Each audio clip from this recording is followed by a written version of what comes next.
Meus irmãos, hoje nós terminaremos o capítulo 3, terminaremos a falar sobre o pecado, e eu convido você então a deixar sua Bíblia aberta aí, em Gênesis 3, do 22 até o 24, nós falaremos aí esses 3 últimos versículos. Hoje nós trataremos sobre, vou mostrar aqui, a fala de Deus, a expulsão do local de adoração e a impossibilidade de ter vida pelo próprio esforço. Então, 3 cenas principais dentro de uma cena maior, que é a fala de Deus, Deus falando, depois a expulsão do local de adoração e a impossibilidade de ter vida pelo próprio esforço. Tudo quem faz aqui é Deus. Então nós veremos Deus agindo e como Deus reagiu ao pecado do homem. Já começamos semana passada, hoje nós falaremos mais um pouco. Então, a fala de Deus. Gênesis 3, 22 diz assim: Então disse o Senhor Deus: Eis que o homem se tornou como um de nós, conhecedor do bem e do mal. Assim que não estenda a mão e tome também da árvore da vida, e coma e viva eternamente. Então, é interessante olhar esse texto e ver como Deus falou com Deus. Se você reparar bem no texto, Deus fala, olha, então disse o Senhor Deus. A pergunta que fica é, ele disse para quem? Ele está falando com quem? E aí um pouquinho mais para baixo, um pouquinho depois ele fala, olha, eis que o homem se tornou como um de nós.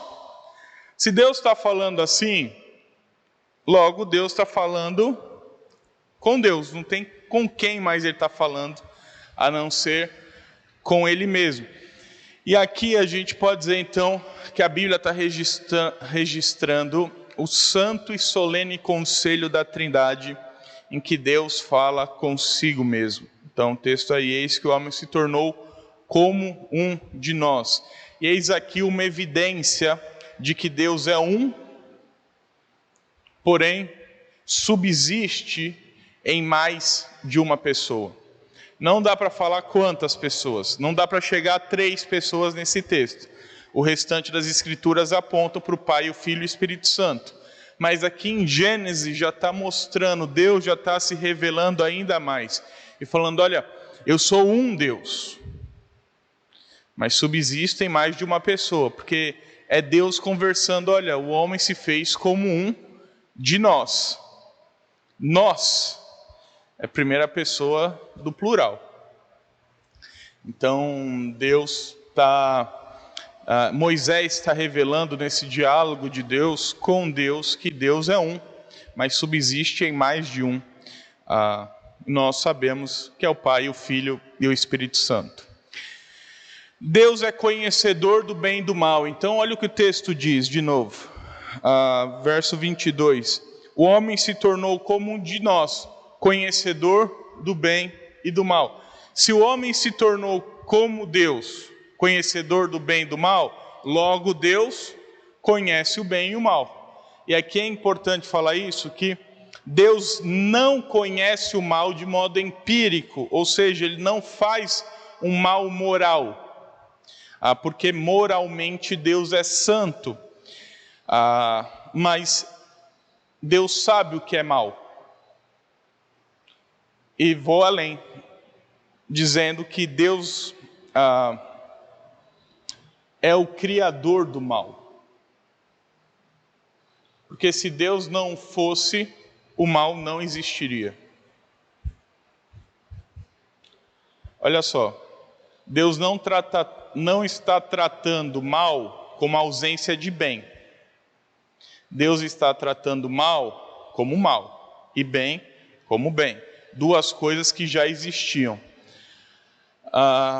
A questão é que nós não entendemos o que é mal, porque nós somos influenciados por ele.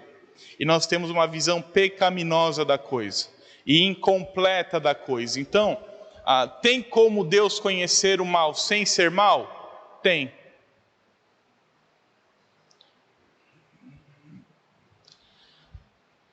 Mas Deus cria o mal. Agora, qual o propósito dele ter criado o mal? Com certeza não foi para a ruína do homem, mas foi para a glória dele mesmo, de um modo que talvez nós não compreendamos. O homem não deveria conhecer o mal. Olha, Deus é conhecedor do bem e do mal.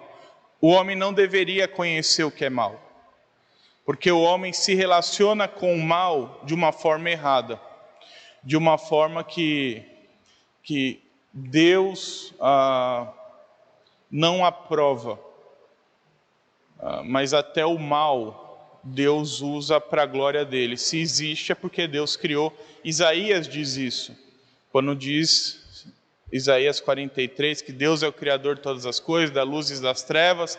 Eu sou o Senhor que criou até o mal.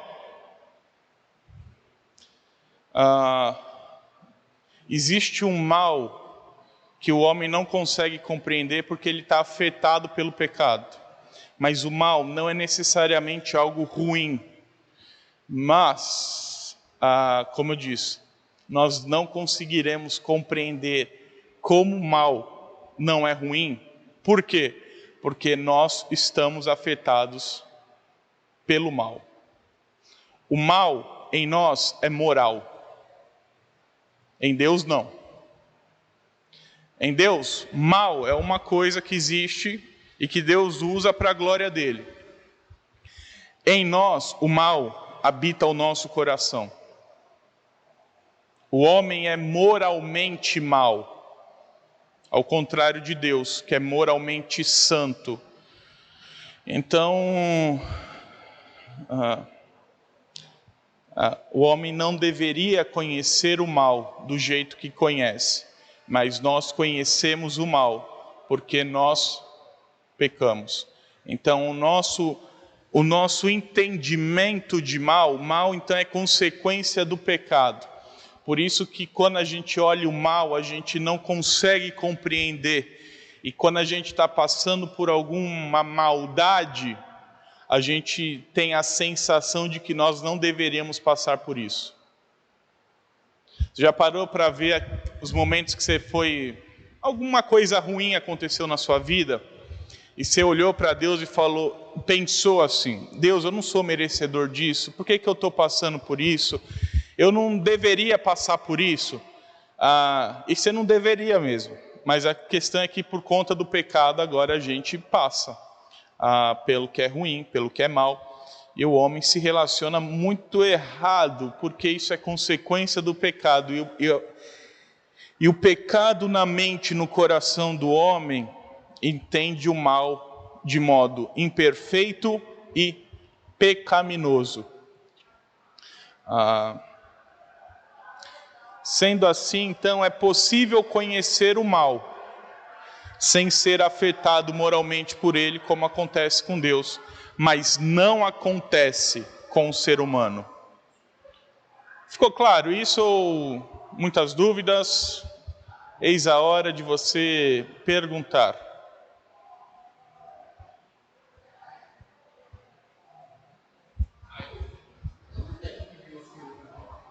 Tá bom?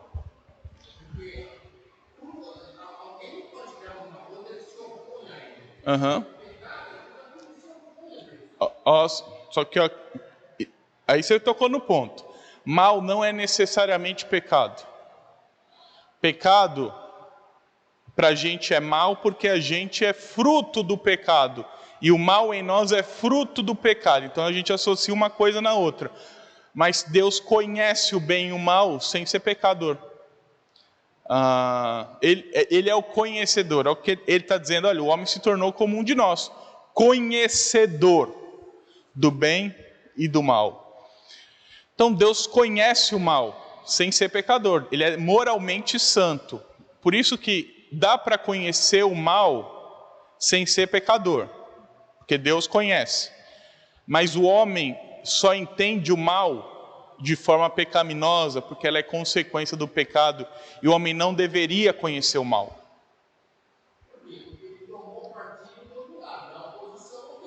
Sim.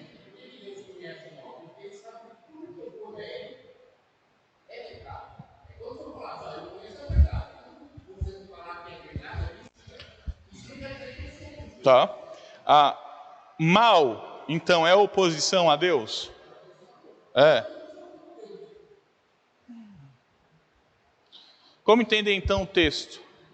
Que ele é conhecedor do bem e do mal e que ele é o autor do mal, Isaías 43.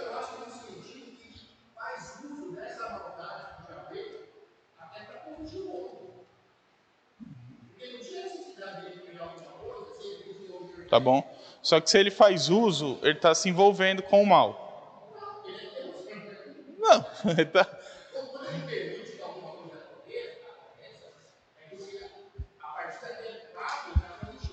Sim. E não só isso. Não só isso.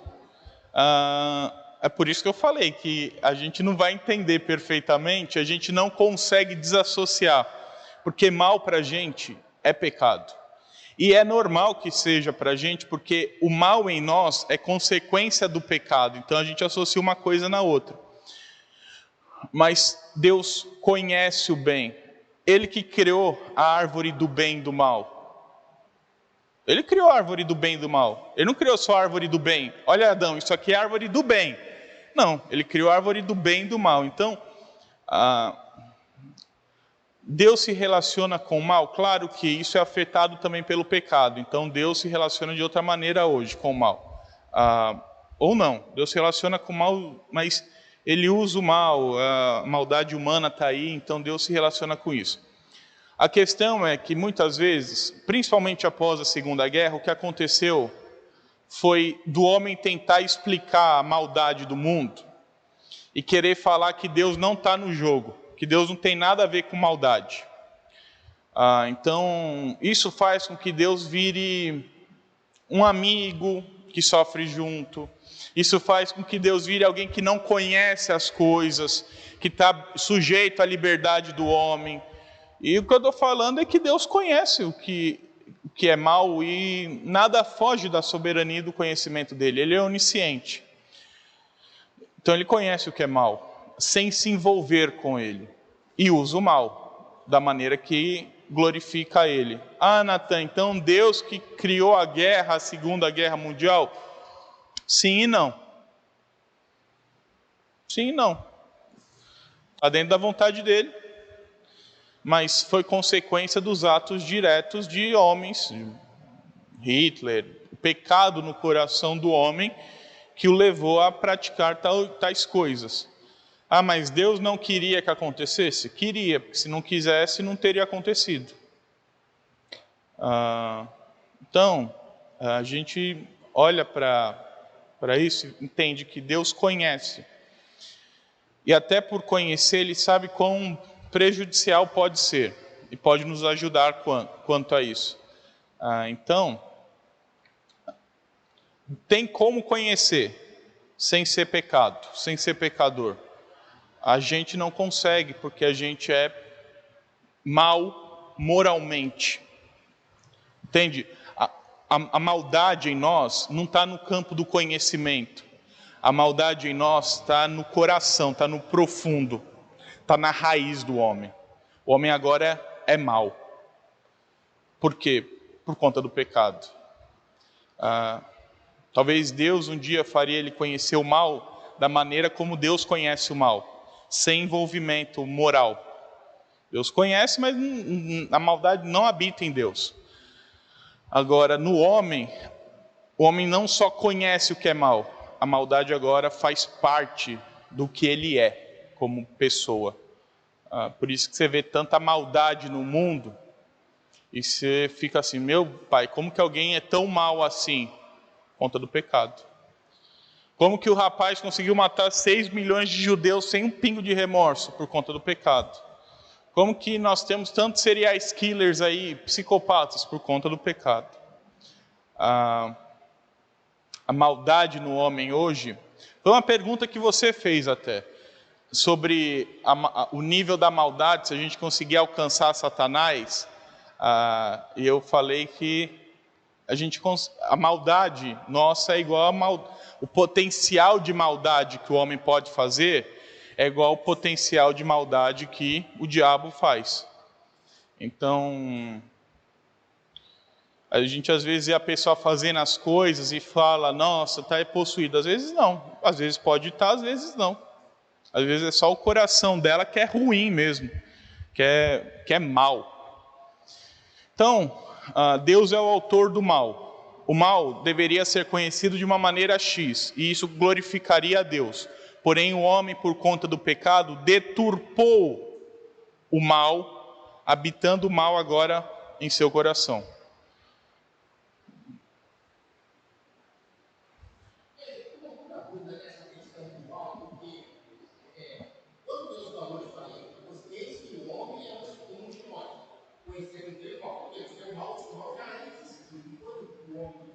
Sim.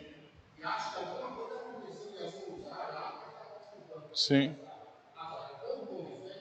Aí a Bíblia também não fala. A Bíblia só fala que existia e que Deus conhecia o mal.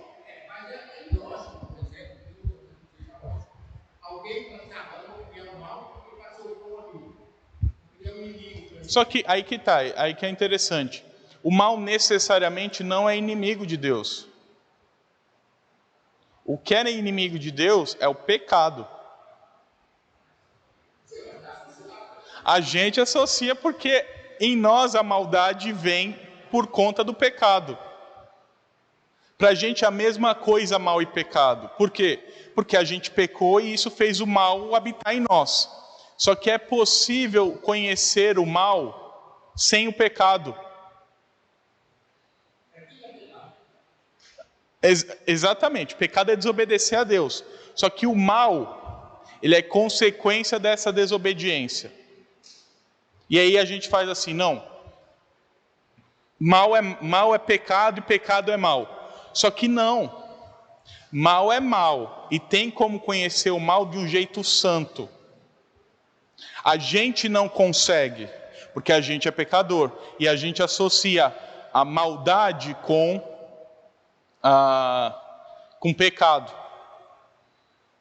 Só que Deus, ele consegue conhecer o mal sem pecar, sem ser pecador. Mostrando que mal existe antes do pecado do homem.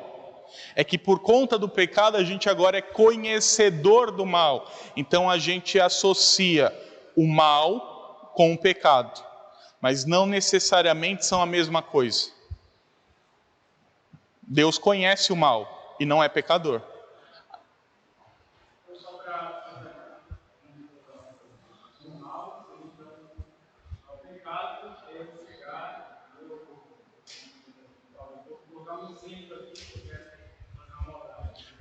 Não, isso daí já está no fruto do coração.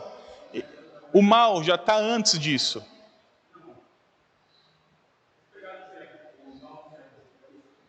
Sim, só que a maldade no coração não é quando você põe fogo na coisa, é quando você já pensou em pôr fogo na coisa.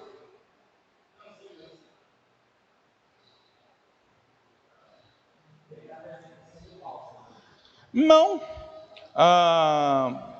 O pecado já está quando você pensou, quando você está no coração aqui. O mal,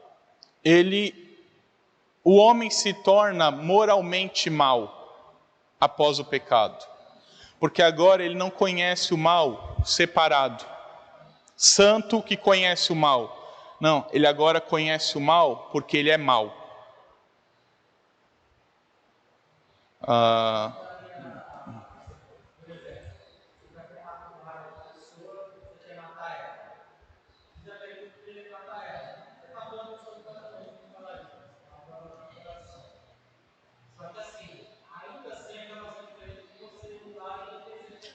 Sim. Aí a gente chama isso de gradação de pecado. Sabe aquele papinho de não existe pecadinho, pecadão? Balela, existe. Existe pecadinho, pecadão. Por exemplo, Tiago 3,1 fala: não vos torneis muitos de vós mestres, porque há de vir maior juízo sobre vocês. Opa, maior juízo? Ai de ti, tira esse dom, porque se fizesse as coisas que eu fiz aqui em Sodoma e Gomorra, lá haveria conversão, e aqui vocês vão sofrer pior que eles no inferno. Opa! Então, a gradação, você pensar e realizar são coisas diferentes.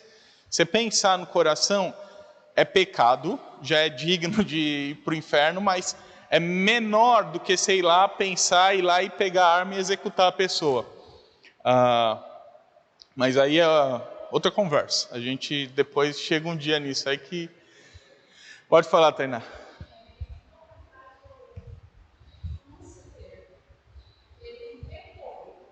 Pecou contra Deus.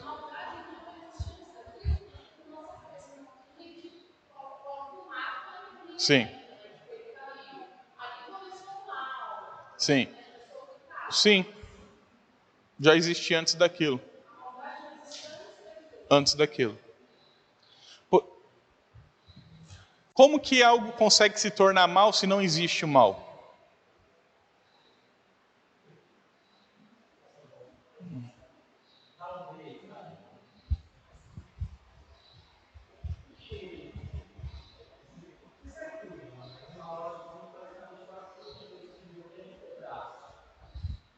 Sim. Sempre.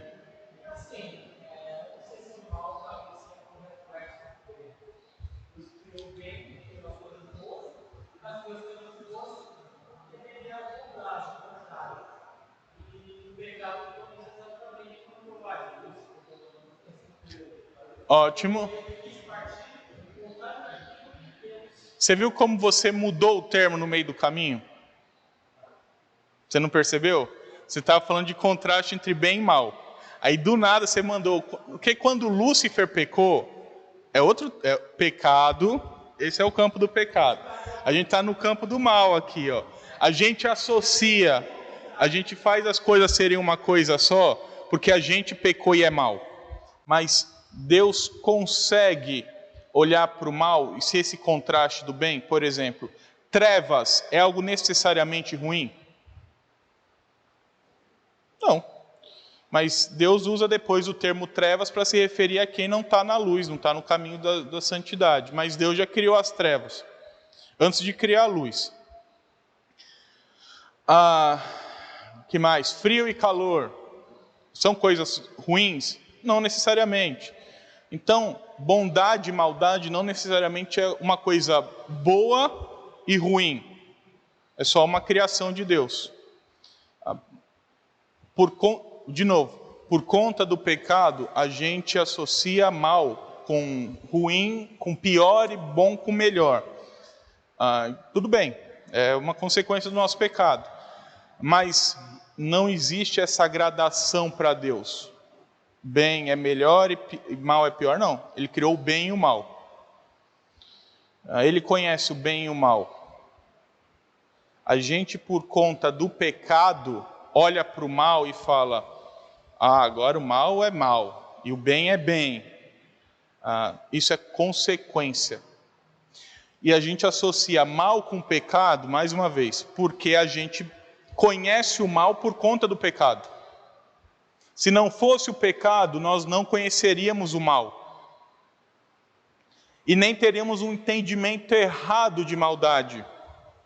Mas o que leva o homem a ser mal é o pecado.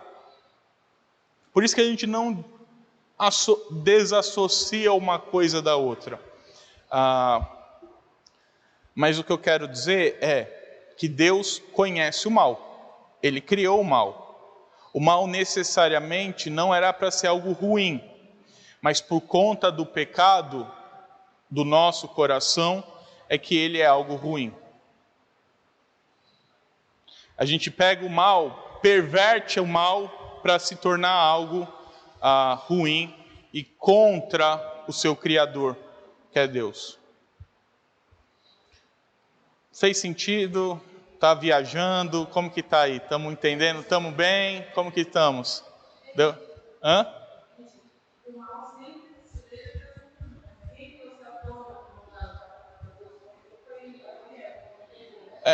Quem trouxe a noção ruim de mal, e quem fez o mal ser mal mesmo, foi o pecado. Aí foi quando Adão, ou melhor, quando Satanás caiu, e depois quando Adão e Eva caíram. Que aí eles deturparam a noção de mal e a noção de bem também. O homem também não sabe o que é bem. Perguntar aqui, o que é um bem? Um advérbio. Vamos lá, o que é o bem? Além de um advérbio.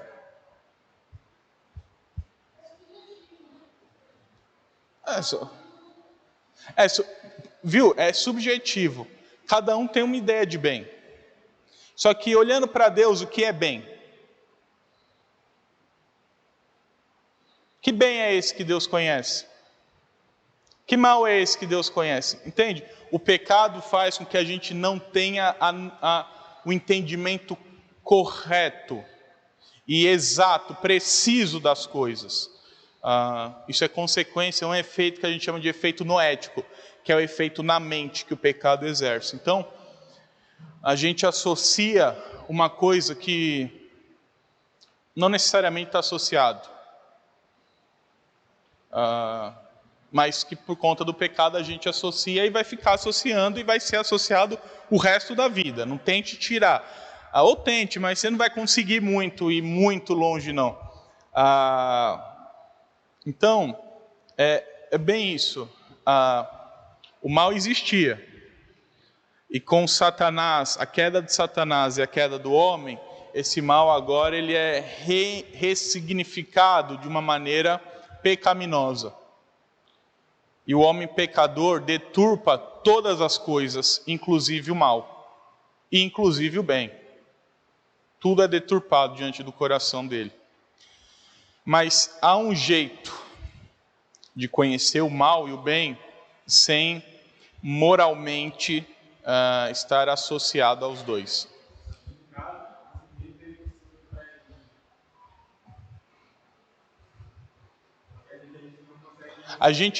Impossível não, porque vai acontecer, só que não nessa vida.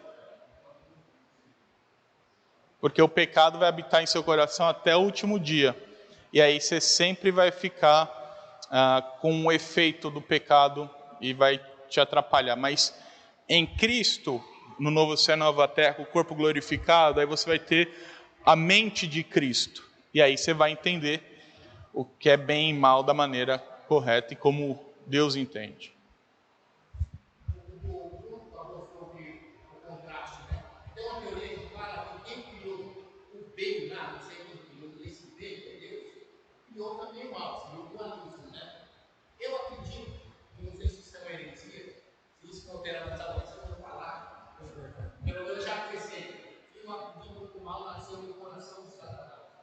E ele trouxe essa maldade para cá, e fez com que essa maldade nascesse no coração do homem. Então, para a proprietária, você precisa querer ser igual a Deus.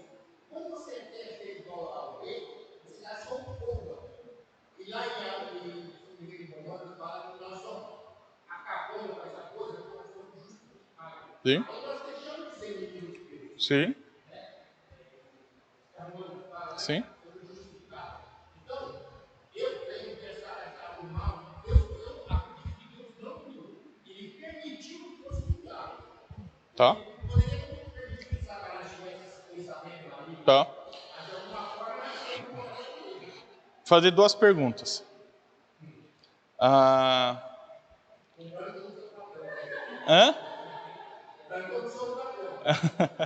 Não, só duas perguntas.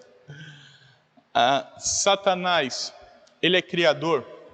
Ou só Deus é criador? Mas é esse sentimento, né? Tá, mas ele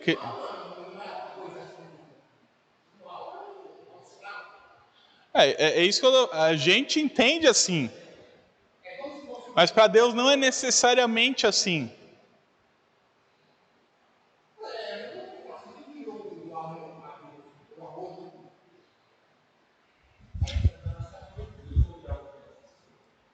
O que pode ter acontecido aqui é campo especulativo, tá? Não está na Bíblia. Mas o que pode ter acontecido é, Satanás deturpou a criação de Deus.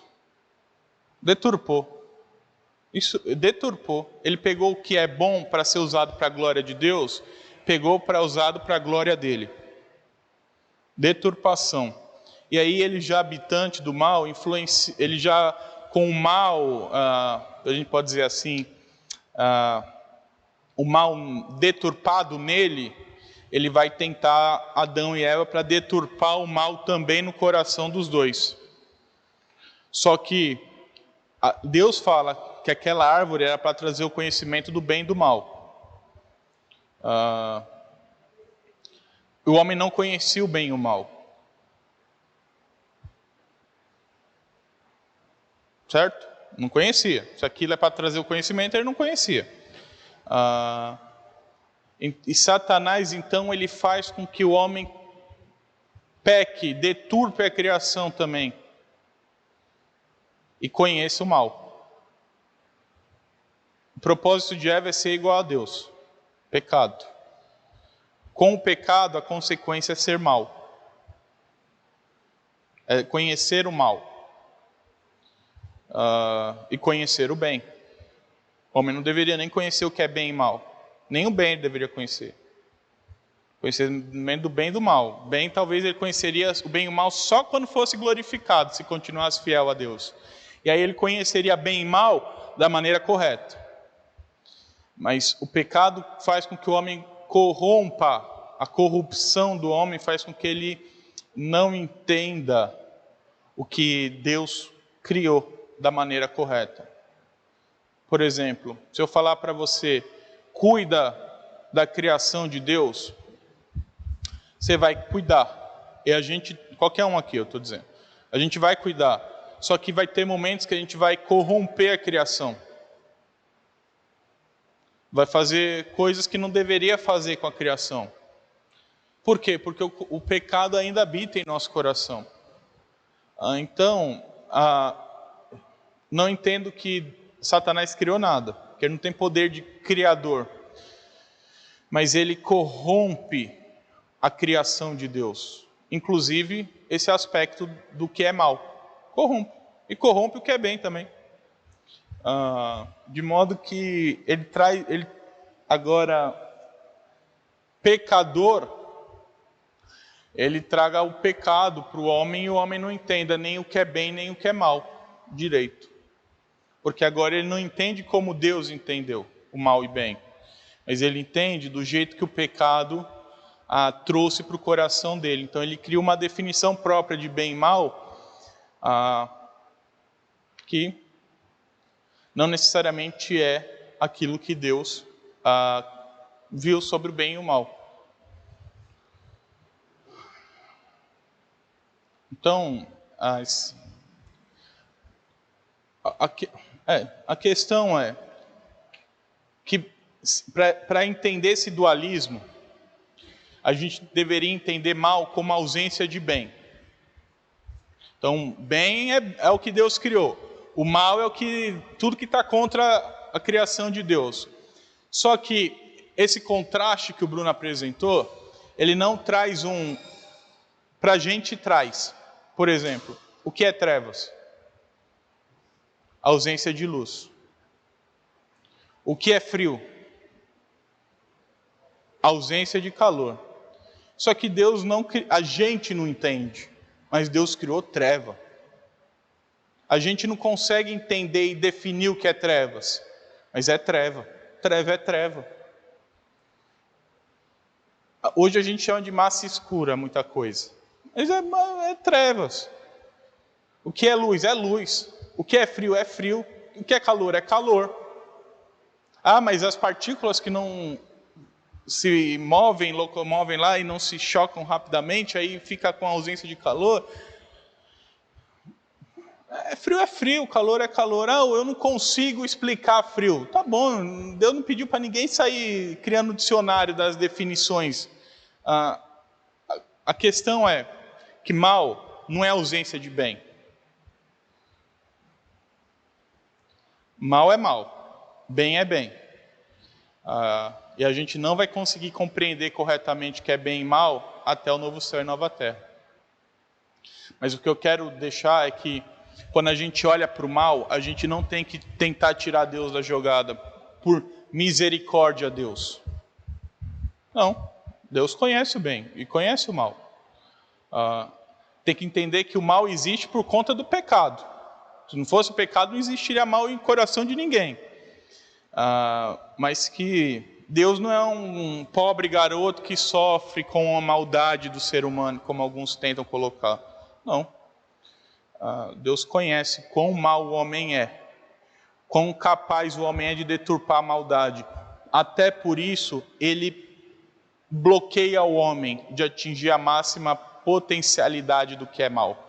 Se Deus não conhecesse o que é mal, Deus não barraria o homem em muita coisa, e nem Satanás em muita coisa. Porque a gente acha às vezes que Satanás faz do jeito que quer. Nem com Jó foi assim, lembra? Era Deus que delimitava as coisas, falava, ó, você vai tocar na vida dele, mas você não toca na saúde. Você vai tocar na saúde, mas não pode matar. Então ele estabelece os limites. E por que ele estabelece os limites para a maldade? Porque ele conhece o mal. E quão potencial ruim o mal pode ser longe do propósito para o qual ele foi criado. Uma discussão meio filosófica, até porque o nome disso é Teodiceia, tá? É o nome bonito da coisa. Você vai ver que essa discussão toda aqui, desde que o mundo é mundo, as pessoas se perguntam por que o mal existe, se Deus criou o mal. A minha resposta é que Deus criou o mal. E por conta do pecado, o homem, ele comete maldade de maneira deturpada e pecaminosa. Só que eu não quero que os irmãos tenham uma noção de que Deus, pobre Deus, como sofre o menino Deus porque alguém está pecando e cometendo... Não, porque muitos deram essa resposta. Então, é melhor assumir que Deus criou e a gente não entende, do que falar, não, Deus não tem nada a ver com o mal, mas porque ele é um pobre garoto que só... Parece exagero, mas não é, tá? Tem correntes filosóficas que abraçam isso. E teológicas também, de que Deus sofre com a mal, junto com o homem, quando o homem escolhe pelo mal, e Deus sofre junto, e é o amigo que está lá no momento que você mais precisa de sofrer, ele está lá te abraçando e chorando junto com você. Então, sim. Sim.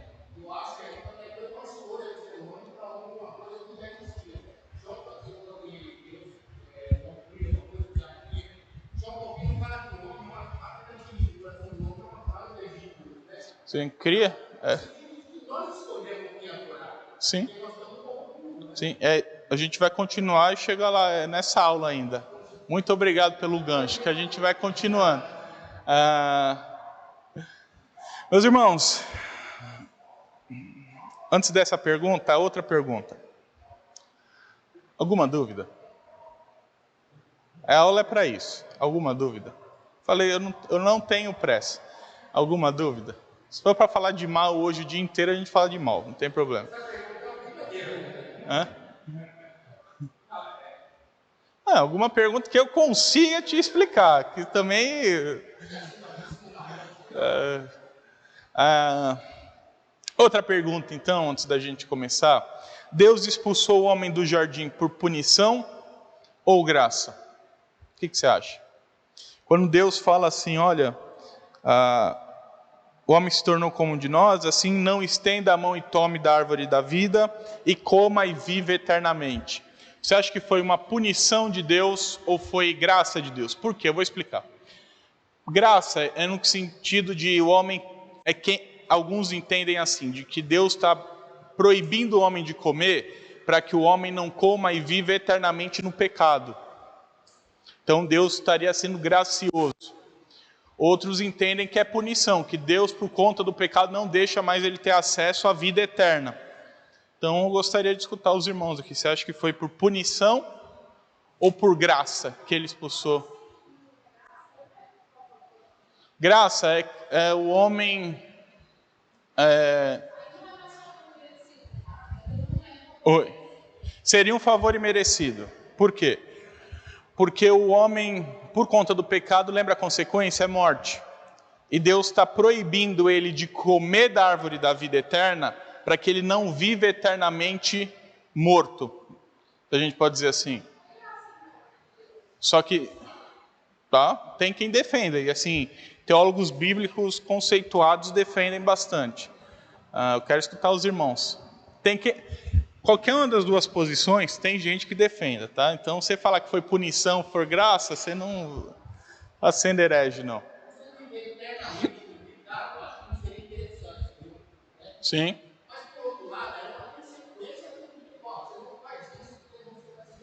Sim. Por isso que é graça, porque se Deus deixasse, o homem comeria. Quem parte desse pressuposto, né? Que é graça, se deixasse, o homem comeria e ficaria eternamente em pecado. Oi, Diogo. Consequência, não ter, então já seria mais para punição do que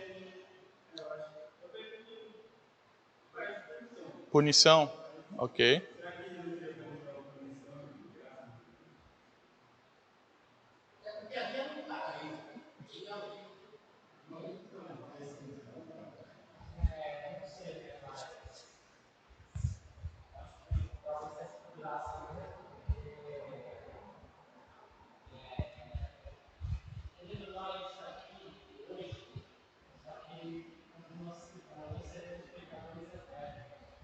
Sim.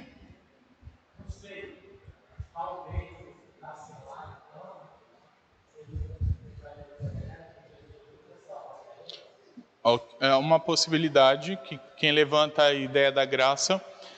Mas a pergunta para mim que é fundamental para entender se é graça ou punição é: o que é vida eterna? Estar eternamente com Deus.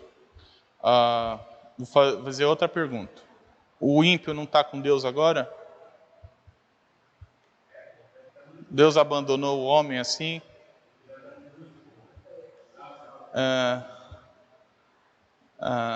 Tá. Estar não é o melhor verbo, mas a ideia que você trouxe está correta, Diogo. Eu estou brincando só. É porque o verbo... Eu estou brincando só. A ideia... Você está certo. É que o verbo não é o mais preciso, é só uma brincadeira, mas está certo. Está certo. Não, é isso mesmo. É uma ideia. Vida eterna, então, eu vou trazer uma definição, que vida é comunhão com Deus. A Bíblia sempre vai trazer vida como comunhão com Deus. Vida eterna, então, é comunhão imperdível com Deus. Certo? Se o homem come daquela árvore, ele tem comunhão imperdível com Deus. Daquela árvore trazia comunhão imperdível com Deus. Por isso que quando Deus expulsa o homem, ele está punindo o homem. Ele está falando: olha, eu não quero ter comunhão com você. Eu não quero ter comunhão com alguém que é pecador. Porque vida não é só respirar e sobreviver. Vida é comunhão com Deus. Por isso que quando o pecado entra, o homem morre. Voltar ao pó é consequência. Deus fala: você vai voltar ao pó agora, já que você morreu. Mas morte ali é quebra da comunhão. A gente tinha uma comunhão, agora a gente não tem mais. Portanto, quando Deus fala da vida eterna, Ele quer dizer sobre uma comunhão imperdível com Ele, não simplesmente uma eternidade de sobrevivência em pecado. O texto também deixa explícito que Adão e Eva nunca comeram da árvore da vida, porque se tivessem comido, eles teriam a vida eterna imediatamente. Olha o que Deus está falando. Não deixa comer, porque ali dá vida eterna, proíbe eles. Se eles já tivessem comido antes, Também não dá para saber se saiu fruto, não dá. Mas se eles tivessem comido antes, o homem teria vida eterna através do seu próprio esforço. Então eles nunca comeram. E Deus então olha para o pecador e fala assim: olha, você está em pecado, eu não quero mais ter comunhão com você. A ideia de... o homem ainda está aqui porque o mundo, Deus ainda está no mundo, Deus ainda refreia o coração do homem. A graça comum de Deus ainda permeia a humanidade. Vem sol sobre justos e injustos, vem chuva sobre ímpios e bons. Só que o homem, por conta do pecado, agora se vê distante de Deus. E Deus não quer papo com ele. Dúvidas quanto a isso? A gente vai tratar isso mais profundamente a partir de agora. Mas se alguém tiver alguma dúvida, pode perguntar. Então, Deus expulsa o homem do local de adoração. Gênesis 3, 23, o Senhor Deus, por isso, para que eles não comessem da árvore da vida, o lançou fora do jardim do Éden, a fim de lavrar a terra de que fora tomado. Então o homem agora é expulso, e Deus expulsa o homem do seu local de adoração e da presença de Deus. Lembra, o jardim do Éden era o local onde Deus era adorado. A gente teve uma aula sobre isso. O local de adoração ao Senhor, onde Deus se encontrava com os homens. A gente até falou de como o jardim era parecido com um templo, o local de adoração. E aqui Deus está mostrando então que está expulsando o homem da sua adoração e da presença dele. Não quer mais estar em relacionamento com o homem e não quer mais ser adorado pelo homem. Desse modo, toda a humanidade representada por Adão está expulsa da presença de Deus pelo próprio Deus. A expulsão é iniciativa de Deus, pois o santo ser não suporta o pecado. E nem o pecador. Papinho furado, mais um para a sua lista aí de papinhos furados. Deus não ama todo pecador. Deus ama os pecadores que Cristo morreu. Por quem Cristo morreu. Quem Ele escolheu. E aqueles por quem Jesus Cristo fez a obra. Para o restante, é lago de fogo e enxofre. É ira, não amor. Ira eterna. E culpa do homem. Deus está expulsando por culpa do homem. Deus não acordou um dia e falou: não, hoje eu vou maltratar o homem. Não, o homem é culpado diante de Deus. E coloca agora o homem para viver uma vida longe da qual ele foi criado para. Lembra, o homem foi criado para quê? Adorar a Deus. O homem foi criado para cuidar do jardim, adorando a Deus no trabalho, adorando a Deus constantemente, se relacionando com Deus em todo o tempo. Agora o homem perde a razão existencial da sua vida, que é adorar ao Senhor, pois o Senhor o expulsou e não quer mais a sua adoração. Com isso o homem agora é desvirtuado e corrompido do seu propósito para o qual foi criado. O homem então é culpado e corrupto. Culpado porque foi ele que pecou contra Deus, tornando-o agora inimigo de Deus, de modo que Deus não quer nada com ele. E o homem é corrupto porque ele está desvirtuado do razão para o qual ele existe. Ele vive agora para o pecado, de uma maneira que não agrada a Deus. A corrupção humana faz com ele querer viver para a terra, afinal foi de lá que ele veio. A sua vida e seu trabalho não tem mais o intuito de adorar a Deus. Antes é só para agradar o próprio mundo, de modo que as motivações mundanas agora tomam conta do seu coração. O homem deve trabalhar, o homem deve se relacionar, o homem deve viver para adorar a Deus. Mas por conta do pecado, Agora o trabalho não é mais para adorar a Deus, agora o trabalho é para ele ter sustento, é para ele ter dinheiro, é para ele gastar com as coisas do pó, que vão morrer no pó. E o homem vive agora pelo pó, e que um dia voltará ao pó. Então o homem agora vive pelo dinheiro, o dinheiro que vai acabar, e Jesus fala isso, olha, não faça essas coisas desse mundo, que isso tudo vai acabar um dia. Então, o homem agora está desvirtuado do modo como ele deveria viver, por conta do seu pecado. Dúvidas quanto a isso?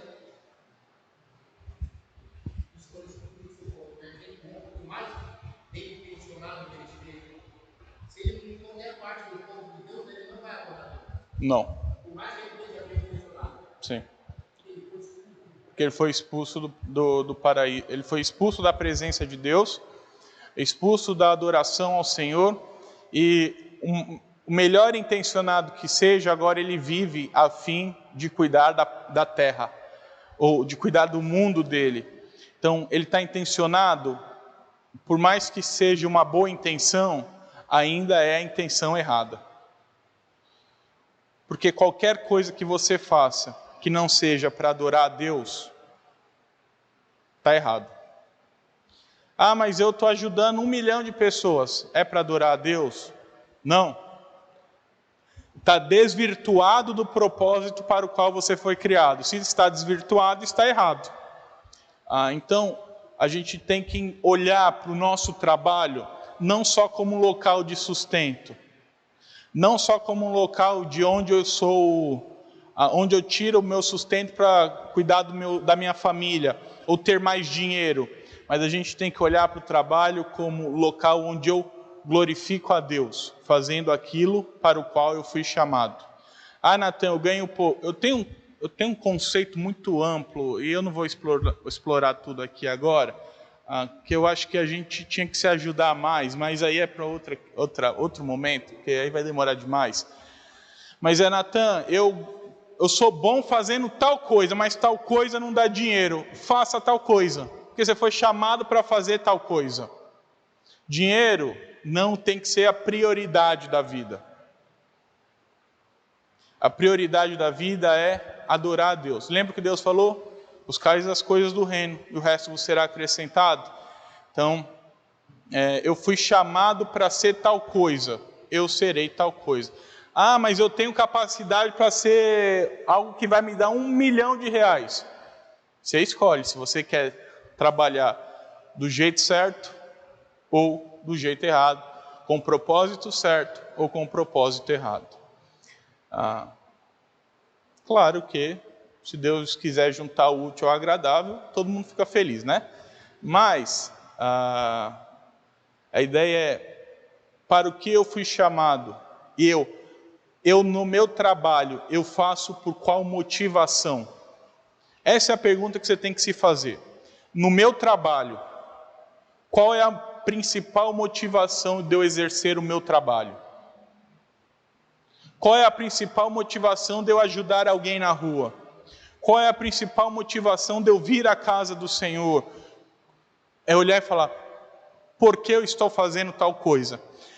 Se alguma das respostas for qualquer coisa que não seja adorar a Deus, está errado. Mas Natan, vem na casa do Senhor. Você vem na casa do Senhor para quê? Para se sentir em paz? Está errado. Para ficar de bem com a vida? Está errado.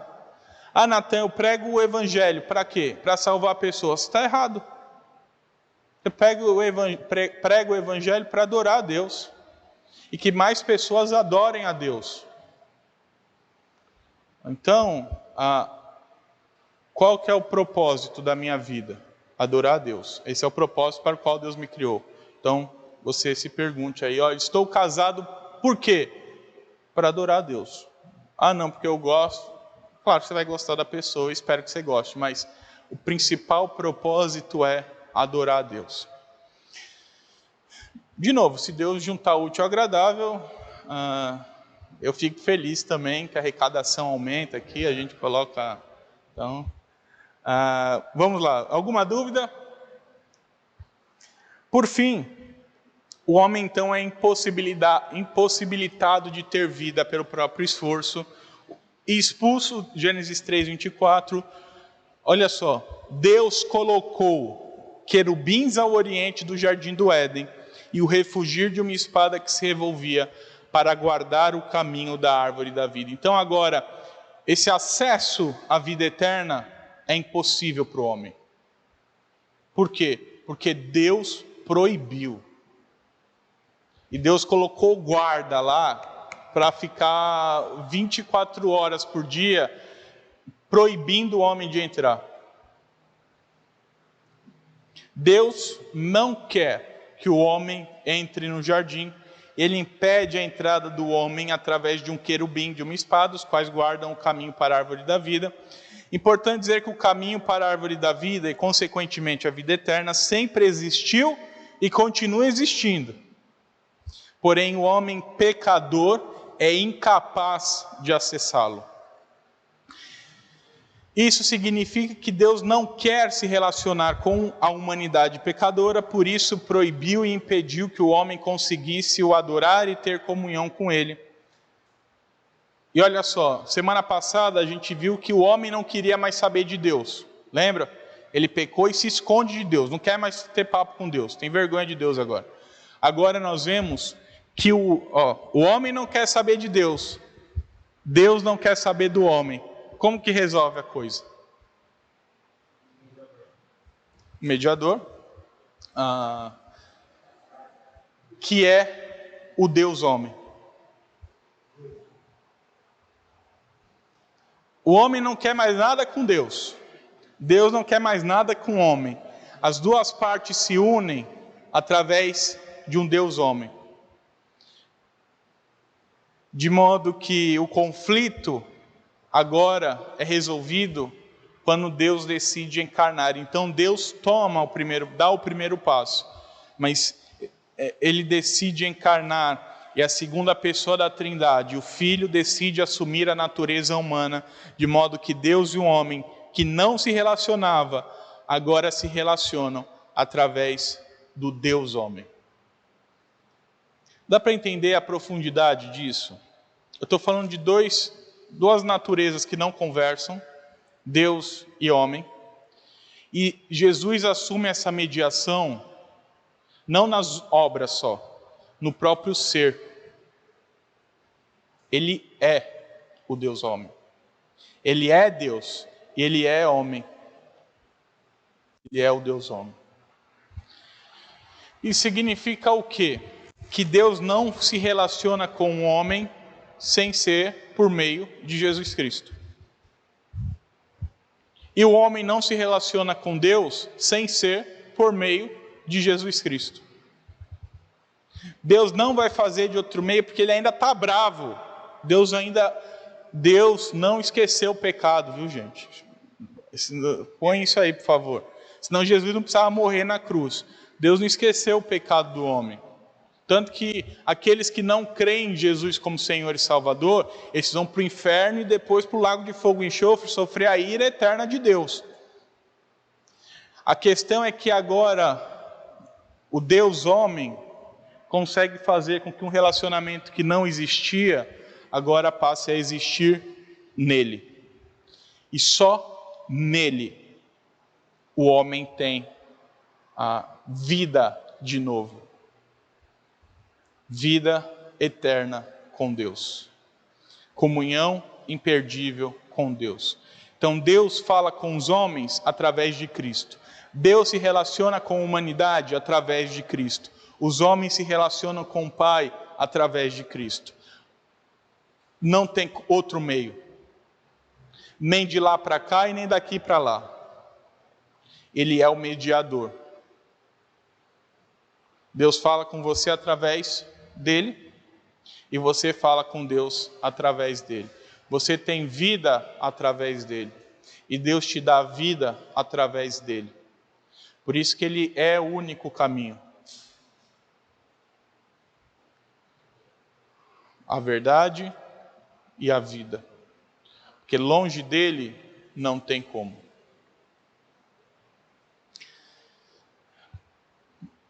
E Jesus consegue esse acesso à árvore da vida, porque ao contrário de nós, Jesus é santo, então ele pode entrar lá na árvore da vida, ele tem acesso, ele pode comer lá do fruto sendo homem, e garante assim o caminho para a árvore da vida. O caminho está fechado.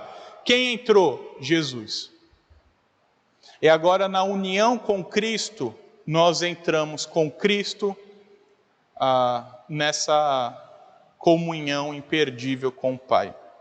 O caminho da vida fechado ao homem só é aberto em Jesus e por Jesus. E Apocalipse 22:14 diz isso.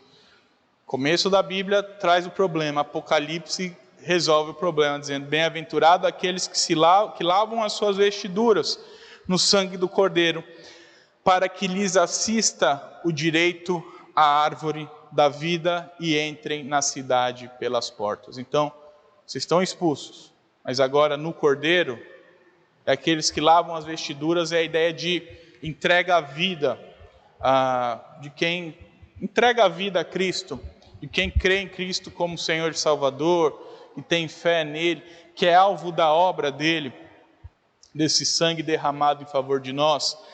Só esses têm o direito agora à árvore da vida, mostrando então que a salvação só vem através do Filho de Deus. Dúvidas? Pode fazer uma pergunta. Eu acho que ele gosta da analogia aí dessa. Obrigado, ele é um mediador, mas é as quatro. Interessante. Mas quem toma essa iniciativa? Deus, porque ele é Deus, ele sempre foi Deus, ele assume uma natureza humana. Aí ele fala, vai lá e não pode essa. Como assim? Tipo assim, você é o mediador, obrigado aqui. Ele fez isso, mas agora ele vai falar. Quem toma o primeiro passo, que é Deus. Deus. Jesus é Deus. A gente viu, foi na aula de quinta, que Jesus sempre foi o mediador entre Deus e os homens. Foi a aula passada que a gente falou que ele falou e era Cristo lá com Adão. Ele sempre foi o mediador entre Deus e os homens. Deus sempre se relacionou com o homem através de Cristo. A questão é que a humanidade se relacionava com Deus através de Adão. Por conta do pecado, a humanidade em Adão saiu da jogada. Agora Deus não quer se relacionar mais com ele. Então, o próprio Deus assume a natureza humana para fazer nele mesmo a mediação entre Deus e os homens a Deus. Então, você vê como Deus ama o mundo, não o mundo de maneira todos os homens, mas Deus ama as pessoas a quem Ele escolheu lá na fundação dos dias, desde antes, quer dizer, lá na eternidade, porque Ele assume essa natureza humana e garante, sofre o que a gente tinha que sofrer, porque Deus é justo e a gente tinha que sofrer, então Jesus sofre no nosso lugar e garante para nós o acesso que era impossível para a humanidade e que só é possível através de Cristo. Só que tudo isso, essa é a beleza da coisa, tudo isso já estava decidido por Deus antes da fundação do mundo. Antes da fundação do mundo. Quando Efésios diz que Deus escolheu os santos antes da fundação do mundo, que é a ideia de que desde antes da fundação do mundo, tudo isso aqui já estava dentro da vontade do Pai. Ele sabia exatamente o que ia acontecer, por que ia acontecer, que Adão ia fazer o que fez, e que ele ia enviar o filho dele, e o filho dele topou tudo de livre e espontânea vontade, porque assim ele se apresenta nos evangelhos, dizendo: olha, eu vim porque eu quis, se eu não quisesse eu ia embora, eu estou aqui porque o Pai me enviou. Quando ele fala para Satanás: olha, eu estou aqui porque eu quero, senão mandava vir um monte de anjo aqui me salvar e eu não estava passando por isso, mas eu estou aqui. Isso mostra então que Jesus fez o que fez por livre vontade e por amor a nós. E esse amor é um amor que não começa só agora, mas é um amor que existe desde a eternidade, no dia que Ele te escolheu, ou que o Pai te escolheu. Certo? Então, resumo da aula. Você não tem condições de chegar a Deus se não for por Cristo. E nenhum homem tem se não for por Jesus. Por isso que a gente apresenta Jesus para as pessoas, para que elas voltem a adorar a Deus. Certo? Não adianta, por exemplo, a pessoa está passando por dificuldade, você falar assim, ó, ela não é crente, tá? A hora que Deus não escuta. Pode até fazer, mas não foi porque escutou a oração dela. Vai, tá tudo bem, não tá, tá mal, tá longe de Deus. Ela precisa de ter vida, ela está morta em seus delitos e pecados. Ela precisa da vida eterna, que só é possível em Jesus Cristo. Dúvidas? Momento saque. Se você tem sugestão, algum auxílio, algum comentário, esse é o momento. Seguinte, semana que vem a gente vai falar de Caim e Abel. Não vou falar do homicídio, eu vou tratar do homicídio daqui 15 dias. Mas eu quero mostrar como ficou essa questão da adoração em Caim e Abel. Respondendo uma pergunta. Por que Deus aceitou o sacrifício de Abel e rejeitou o sacrifício de Caim? Por quê? Semana que vem a gente trata isso e traz lições para as nossas vidas também. E já vou responder uma pergunta, tá? Se Eva foi para o céu ou não. Então, se você quiser saber se Eva foi para o céu, se Eva não foi para o céu, você vem a semana que vem. Deus abençoe sua vida. Alguém tem alguma dúvida? Não? Vamos orar então para encerrarmos. Pode falar, Rosângela. Só fala um pouco mais alto, por favor.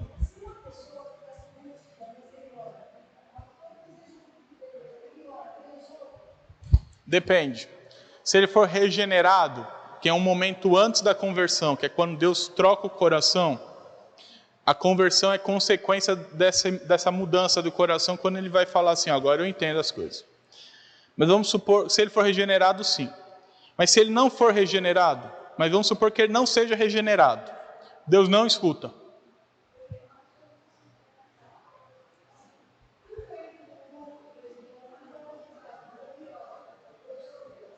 Depende também. Se Deus trocou o coração dele lá, ele escuta. Por exemplo, Cornélio em Atos 10 é alguém que não tinha se convertido ainda e nem tinha sido batizado. Mas ele tinha sido regenerado. O Espírito Santo já habitava no coração de Cornélio. Ele ainda não tinha entendimento daquilo, porque conversão é isso, é quando você tem entendimento. Quando muda a mente, é metanoia o nome, o termo em grego. Muda a mente aqui, ó, que você fala assim, agora eu tenho entendimento das coisas, do que Deus faz. Mas antes disso, o Espírito Santo pode habitar no seu coração e você não ter esse entendimento ainda. E Deus está falando que escutava a oração de Cornélio. Mas se alguém não for regenerado, o Espírito Santo não habitar no coração, vamos supor, o Espírito Santo não habita no coração da pessoa, Deus não escuta a oração. Por que não? Não é nem que ele não escuta, ele escuta porque ele conhece todas as coisas, mas ele não tem relacionamento com essa pessoa, para que essa oração chegue até ele.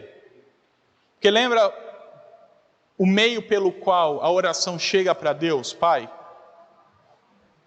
Qual que é o meio para chegar até o Pai? Oi?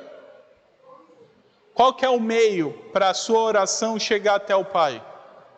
Como que você termina toda a sua oração?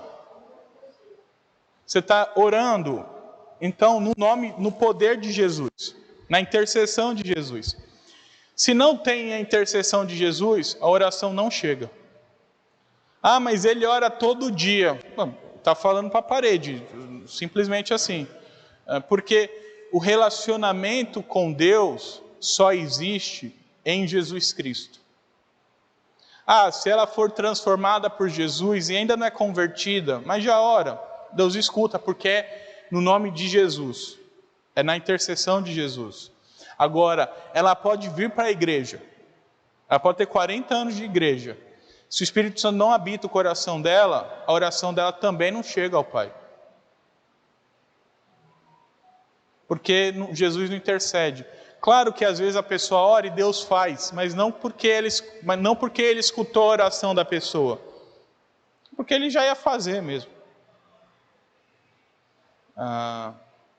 Então, só ora e Deus só escuta aqueles que são intercedidos por Jesus Cristo. Lembra que Coríntios fala que a gente não sabe orar, o Espírito Santo que leva as palavras até Jesus, Jesus faz o meio de campo com o Pai. Então, a gente, sem a mediação do Filho, não consegue adorar a Deus. E em tudo na vida, assim, não adianta só vir para a igreja. Se o culto não for por meio de Cristo, Deus também não recebe. Mas foi espiritual a coisa, foi por meio de Jesus? Não, a gente fez do jeito que a gente quis, sem considerar a palavra de Deus, sem considerar a vontade de Cristo revelada para nós. Então esquece, Deus não recebeu. Porque as coisas a gente só consegue adorar por meio de Cristo. Sem Jesus, sem relacionamento com o Pai. Porque o homem não quer e Deus não quer. Nenhum dos dois querem. Só quer quando Jesus faz aí essa mediação entre ambos.